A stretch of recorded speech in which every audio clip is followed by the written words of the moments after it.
Nah kalau mengaku-ngaku gitu berarti cuma setuju dengan Yesus mati gitu. Sementara kan Muslim nggak percaya bahwa Yesus mati loh, lucu. Makanya orang kebablasan ngomong itu begitu. Dia itu kemarin bilangnya kalaunya bagi orang Islam bilangnya 5 kali dibaptis hari 1 malam. Bilangnya. Kalau cocok-cocokan begitu Pak, kita mandi juga baptis. Kalau cocok-cocokan gitu, bener nggak teman-teman? Ya Mandi benar. juga baptis gitu loh. Kalau cocok-cocokan ya mandi ya baptis. Gara-gara sama-sama nyucinya toh, sama-sama pakai airnya, bilang baptis, lucu. Sementara baptis itu ada metodenya. Baptislah mereka dalam nama Bapa dan Putra dan Roh Kudus gitu. Cuman sekali itu, betul kata Esther, cuman sekali. Nggak ada orang Kristen baptis, besok baptis, lusa baptis, nggak ada. Gitu loh. Pengetahuan Juma sendiri paling baptis sehari sampai 5 kali. Yang namanya Nabi Bungsu kan, dia bikin aturan sendiri. Heran aku. Kalau di dalam Kristen ini kan baptis cuma 1 kali, nggak ada yang sampai 5 kali. Selain dari Nabi Bungsu yang bisa. 5 kali sehari. 5 kali sehari.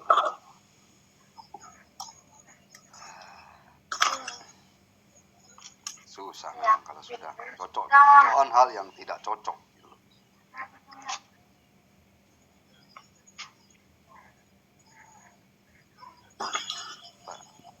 Bang Shalom Bang Pauli. Naik Pak. Berarti Pak Haji sendiri nggak setuju dengan apa pernyataan Juma itu ya. Juma itu memang banyak ngomong. Aslinya dia tuh kalau ngomongnya itu bisa terarah itu dia nggak tahu apa-apa gitu. Kemenangannya itu dia ngomong kesana kemari. Ya itu makanya kemarin itu aku dengar di TikTok itu kan banyak orang ngomen itu tentang baptisan itu kan.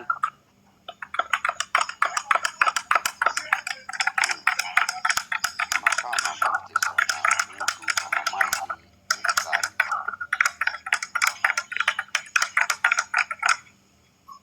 Apa itu? Tahu tuh. Pak Angga itu lagi ngapain itu? Oh, kok pada diam nih semua Bro Dodi? Tahu hostnya ini diam juga. Ini aku hostnya ini. Nggak tahu Pak Oli itu. Aku hostnya Bang.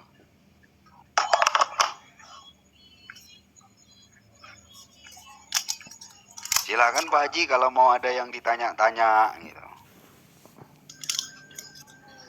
Oh rasanya apa? Nggak ada ini. Cuma aku ini sekadar naik monitor aja. Nggak apa-apa.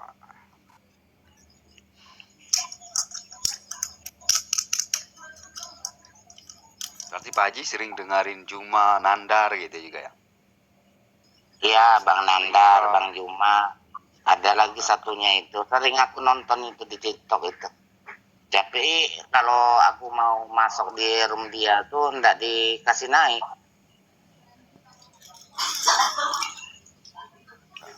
Kalau aku dinaikin, tapi sebentar di kick. Nandar, aku pernah naik di room Nandar, dia tanya, mana pengakuan Ibu Yesus bahwa dia Tuhan? Nandar, ku bilang, kamu itu kira-kira kok dari dulu masih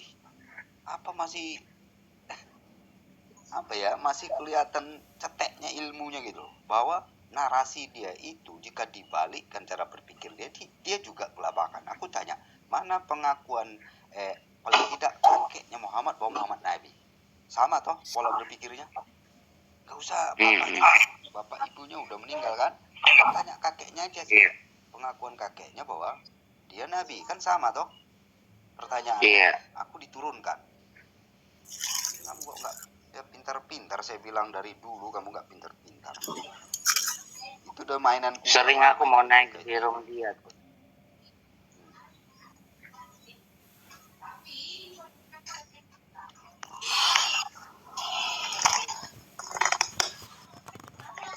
Iya itu kalau cocok makan lagi. Aduh Pauli, jaringanku susah Pauli. Oh iya nih susah bilang. Udah. Oh iya nih. Shalom teman-teman, shalom. Shalom Pauli, apa kabar? Kabar baik, Mbak Asbi, Kak Esther, ada siapa nih? Sapu bersih nih. Oli, selamat malam Pak. Ya, selamat pagi di sini jam 8. Selamat malam ya di sana ya. Iya benar. Bagaimana di US? Kok pagi? Iya benar. Iya di Amerika. Banyak yang Pak di itu. Palestina ini sampai Israel di sini. Jauh sekali kalau selamat pagi, sedangkan di Kota Baru ini sudah jam 9 malam. Iya Pak. Ini Bapak ini di Amerika Di Pak. Amerika. Berarti beda 13 jam antara Bapak sama saya. Oh, di Amerika. Gimana Pak di sana? Hari ini kan kemarin kan katanya demo di Gedung Putih itu. Iya kan Biden itu ketemu Xi Jinping Jokowi. di Oh iya, Xi Jinping. ya, di California. Apek kan? Ya itulah, jadi nggak ngerti lah saya politik ya. Iya, betul.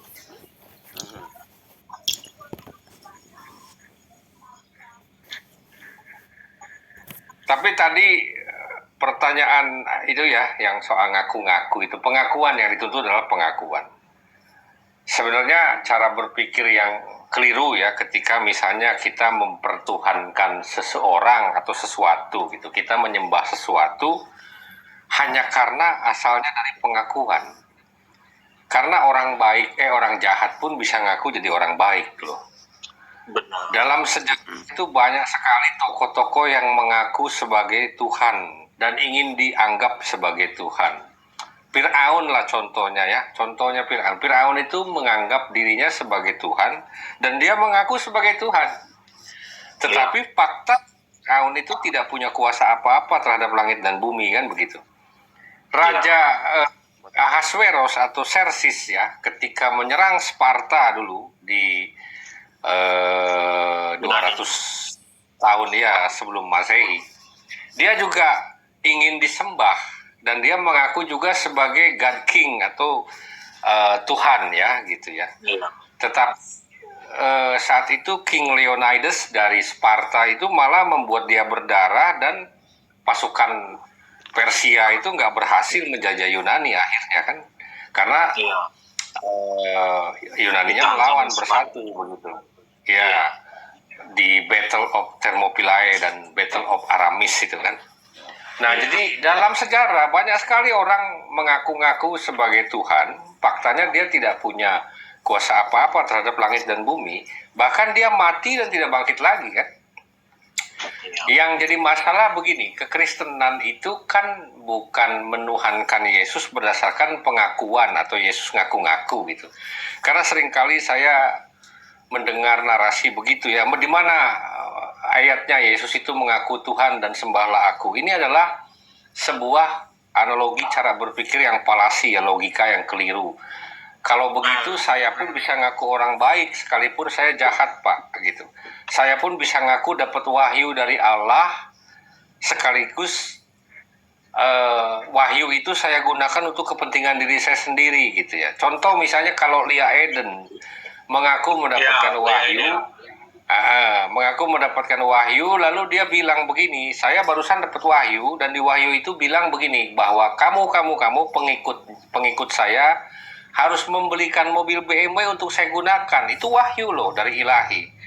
Apakah kita terlalu botol untuk mempercayai itu? Itu adalah kepentingan Lia Eden misalnya dibelikan mobil BMW kan begitu. Dia menggunakan dalih mendapatkan wahyu karena mengaku-ngaku seperti itu.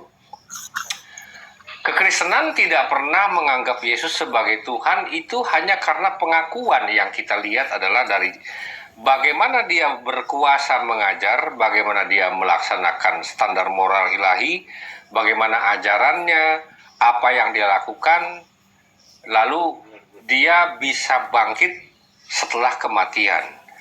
Iman kekristenan itu berdasarkan itu sebetulnya. Sebelum Yesus bangkit itu, kekristenan itu nggak ada, Pak. karena adanya kebangkitan itulah makanya iman kekristenan itu ada, gitu.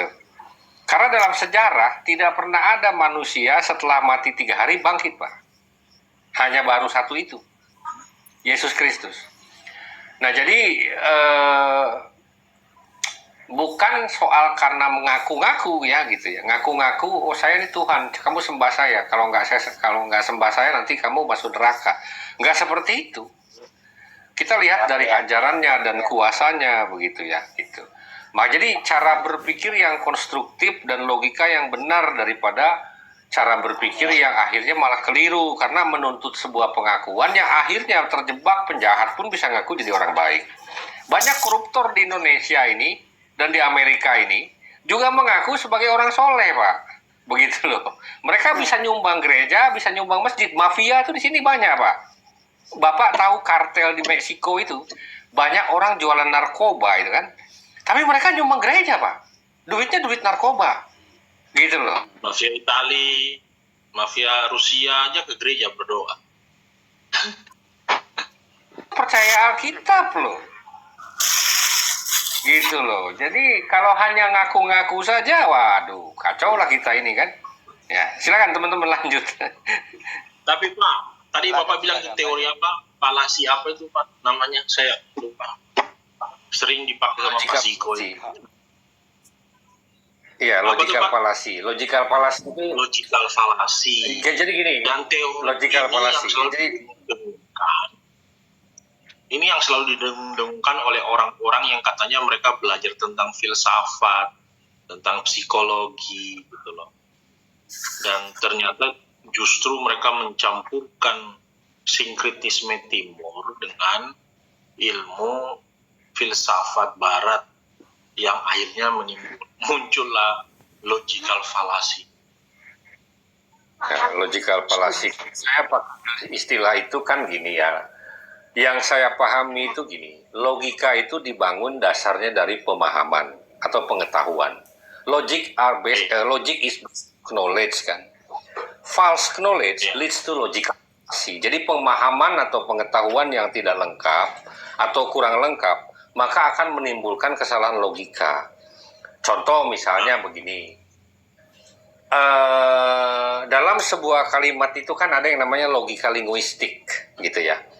Dulu ketika kita sekolah besar itu kan kita suka diajari begini, Budi membawa uang 10.000, Budi pergi ke pasar, di pasar Budi membeli pensil sekian, membeli buah jeruk sekian, membeli mangga sekian. Nanti Budi pulang, berapa barang yang dibawa Budi dan berapa sisa uang Budi kan gitu. Apa yang bisa jawab itu? Soal itu, kalau kita nggak baca keseluruhan dari kronologi dari awal, itu kita nggak bisa jawab. Karena ada di logika linguistik. Jadi sebuah kalimat itu menjelaskan logika-logika bagaimana itu yang dibelikan, uang sekian, dibelikan apa, barangnya berapa, harganya berapa. Kan gitu.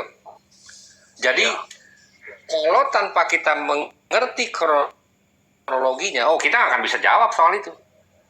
Itu logika linguistik. Artinya pemahaman yang tidak lengkap, maka akan menimbulkan kesalahan logika. Kalau kita bacanya cuma setengah, dia ke pasar cuma beli jeruk, padahal dia beli pensil juga, padahal dia beli buku tulis juga, maka kita akan salah jawab gitu loh. Seperti itu logika linguistik. Jadi logika memang dibangun dari dasar pemahaman. Pemahaman yang tidak lengkap akan menimbulkan kesalahan logika atau logical fallacy tadi gitu loh, bro. Lanjut, bro. Saya kira itu yang selalu dimainkan oleh orang-orang filsafat dan itu gampang dimainkan untuk bertanya tentang eksistensi Tuhan, bentuk Tuhan seperti apa, dan diputar ke sana kemari hanya untuk bisa menggunakan logika manusia yang terbatas ini, mau bisa untuk mengerti tentang sesuatu yang divine. Divine itu kan ilahi dan sesuatu yang tidak bisa dijangkau oleh kita pikiran manusia.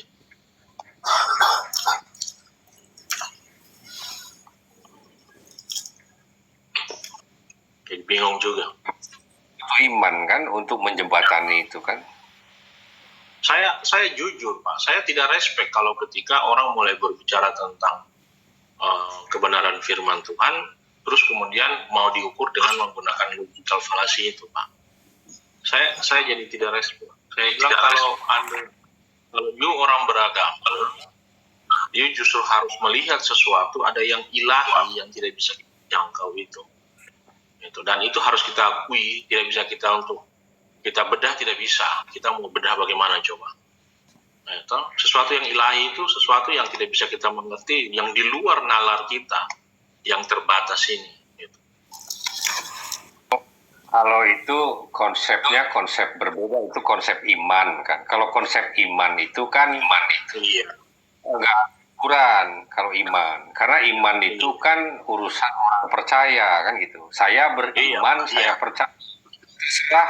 Terserah parameternya seperti apa. Tetapi yang jadi masalah justru iman itu perlu parameter dan perlu ilmu sebetulnya, bro. Contohnya begini. Seringkali saya dengar tuduhan bahwa Alkitab itu sudah dirubah, Taurat itu sudah dirubah, Injil itu sudah dirubah, Jabur itu sudah dirubah. Pertanyaannya, secara logika, kalau kitab hukum seperti Taurat dirubah, maka hukum mana yang berubah? Karena kalau hukum itu standar moralnya berubah, maka standar dosanya jadi berubah juga, bro. Nah, ini adalah pengujian secara logika, gitu. Ini adalah pengujian secara logika. Makanya saya suka ketawa kalau ada orang bilang, oh, Taurat itu sudah tidak murni lagi dirubah-rubah. Faktanya, 10 perintah Allah itu hukum moral yang universal hingga saat ini, bahkan digunakan di semua negara, dipakai jadi undang-undang positif. Membunuh itu dosa. Membunuh itu dosa secara iman, tetapi membunuh itu jahat secara kemanusiaan, kan begitu, secara moral, kan gitu. Terlepas dari siapapun yang melakukannya, mau orang Israel kek, mau orang Amerika kek, mau orang Jawa kek, sama Pak ukurannya. Kalau di Indonesia masuk penjara, di Amerika juga sama masuk penjara, kan gitu. Ini adalah uji logika. Kalau uji iman, mujizat, wahyu ilahi, konsep ketuhanan, memang itu kan iman, itu nggak bisa dilogikakan. Tetapi pemahaman iman itu bisa masuk logika, gitu. Karena kalau iman yang tidak masuk logika adalah iman buta, bro, namanya. Ya. Berarti Pak Ahli, tuduhan misalnya tentang kitab Taurat sudah dirubah itu termasuk logika fallacy gitu ya? Betul, makanya waktu itu Jikonori ketika dia bilang ada undang-undang yang sudah lama expired, gitu kan? Dulu kan? Undang-undang yang sudah lama itu expired, diganti dengan yang baru. Loh, saya bilang itu bisa berlaku ketika bicara konstitusi manusia. Hukum Allah nggak begitu. Iya, hukum Allah nggak seperti itu. Ketika saya bantah begitu, hukum Allah nggak begitu. Kalau kamu menyempurnakan hukum, maka kalimat hukummu berarti harus lebih baik dari itu. Ketika kita tanya begini, apa yang lebih baik daripada kasihilah musuhmu, berdoalah bagi orang yang menganiaya kamu, apa yang lebih baik dari itu? Nggak ada, bro. Karena kata menyempurnakan artinya juga berarti memperbaiki sesuatu yang kurang, gitu loh. Artinya ada yang tidak sempurna, maka disempurnakan. Nah, yang tidak sempurna itu yang mana? Itu harus ditanya, gitu. Harus divalidasi, karena parameter validasi itu banyak. Bisa sejarah, bisa hukum, bisa moral, banyak, gitu. Bisa kesaksian. Itu nggak usah sampai sempurna juga ya Pak, tapi yang penting better than ya. Ya, misalnya better than gitu. Nggak ada, better than pun nggak ada. Better than itu kan berarti nggak ada. Nah itu. Kasihilah musuhmu itu sudah melampaui semua hukum yang tertulis di 10 perintah. Gitu loh. Iya benar. Haji turun. Iya. Mana Pak Haji? Batu. Pak Haji wis buyar. Turun sudah. Batu Shalom. Haji. Batu.